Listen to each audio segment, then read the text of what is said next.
Sebagai orang yang hobi keyboard, gue tuh selalu ngerasa excited kalau nge-review keyboard dari Epomaker ya. Karena Epomaker tuh salah satu brand keyboard yang selalu nyoba untuk inovasi dan coba-coba hal baru atau fitur baru yang kira-kira tuh bisa diintegrasiin ke sebuah keyboard. Dan kali ini gue lagi kedatangan dua keyboard baru dari mereka, yaitu Epomaker Galaxy 70 dan juga Epomaker RT80. Yang mana dua-duanya ini tuh bukan keyboard yang standar gitu-gitu aja ya. Nah, tapi di video ini gue mau bahas yang Galaxy 70 dulu. Jadi untuk yang Epomaker RT80 ini bakal gue bahas di video lain nanti. Nah, penasaran sama keyboard yang satu ini? Ayo kita bahas bareng-bareng.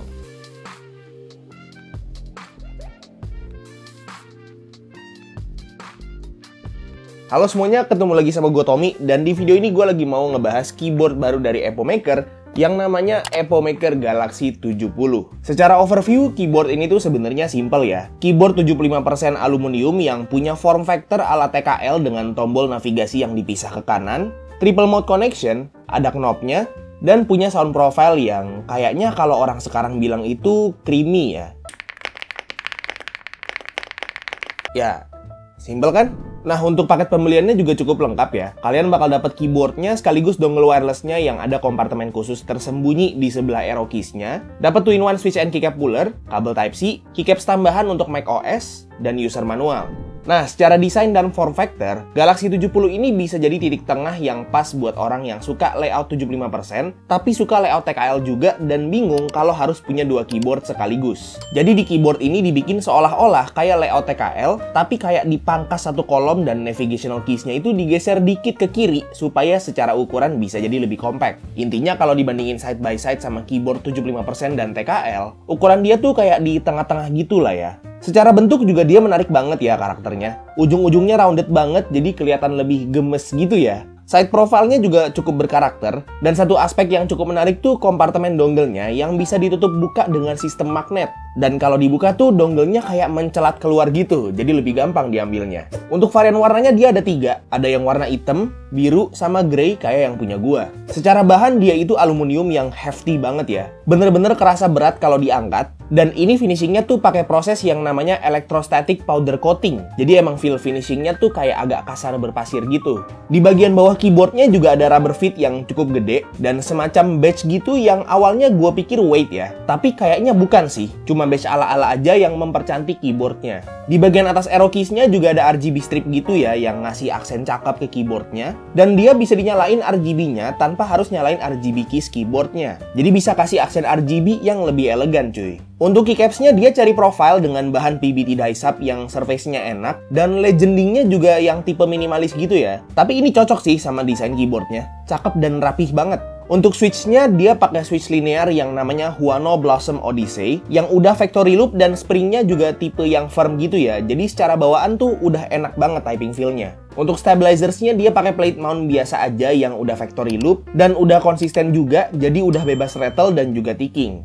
Untuk koneksinya seperti yang udah gue bilang tadi juga ya, dia itu triple mode connection, jadi artinya dia itu bisa dipakai secara wired pakai kabel biasa, bisa wireless pakai dongle, dan bisa pakai bluetooth juga. Dan dia juga udah ada dedicated software yang standar, bisa dipakai untuk remap keys dan lain-lain ya. Tapi yang gue suka dari keyboard Epomaker itu softwarenya ada buat macOS juga. Jadi buat kalian yang pakai macOS, kalau mau pakai keyboard ini udah nggak perlu khawatir lagi karena dia itu ada Mac mode-nya, ada modifier keys khusus buat macOS, sama softwarenya udah bisa buat macOS juga. Nah, keyboardnya sempat gue bongkar juga. Sistem bongkarnya juga pakai baut dan lewat atas dibukanya ya, jadi gampang banget kalau mau dibongkar pasang. Secara dampening media udah cukup lengkap dari mulai ada PCB foam, IXP foam sheet, sama plate foam. Untuk PCB-nya dia south facing, hot swap, RGB, dan udah flex cut juga. Dan plate-nya pakai PP atau polypropylene yang kerasa lebih lunak dan juga fleksi ya dari polikarbonat. Dan udah flex cut juga. Di bagian bottom case-nya juga ada daughter board dan baterai untuk koneksi wireless-nya yang punya kapasitas 4000 mAh.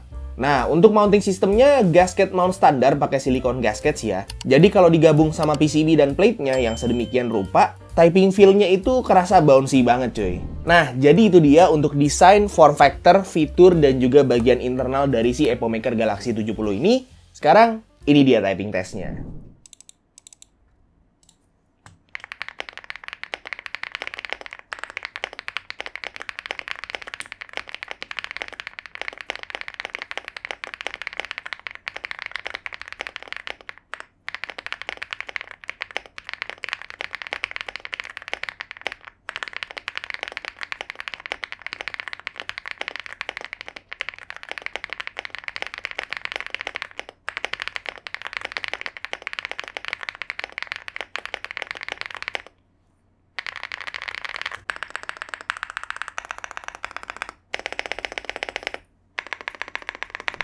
Oke, jadi Epomaker Galaxy 70 ini ternyata secara harga itu cukup affordable ya, karena dia itu harganya ada di 99 US dollar, atau kalau misalnya kita convert langsung ke rupiah dengan kurs sekarang itu di sekitar 1,5 jutaan, tapi belum termasuk shipping sama pajak. Jadi mungkin kalau digabung itu bisa nyentuh 1,8 sampai 2 jutaan lah ya. Tapi jujur aja sejak pertama kali gue nge-review keyboard Epomaker, keyboard mereka itu nggak pernah yang standar dan biasa-biasa aja gitu. Nggak pernah nggak worth it lah ya. Walaupun secara harga bukan yang termurah, tapi secara kualitas dan fitur, Epomaker itu selalu jadi yang beda sendiri. Kualitasnya oke, fiturnya juga menarik. Jadi kalian bisa nilai sendiri aja, kira-kira si Epomaker Galaxy 70 ini dengan harga segitu oke nggak buat dibeli? Nah, untuk link pembeliannya udah gua taruh di deskripsi di bawah, jadi buat kalian yang tertarik untuk beli, bisa langsung cek aja. Oke, paling segitu aja untuk review singkat gue terhadap Epomaker Galaxy 70 ini. Next videonya gue bakal nge-review Epomaker RT80 ini. Jadi,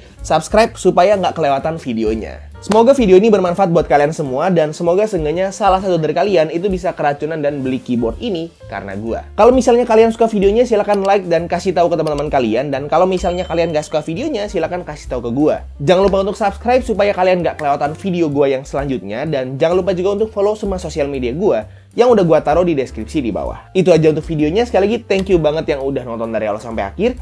It's been by Tommy, and as always, peace out.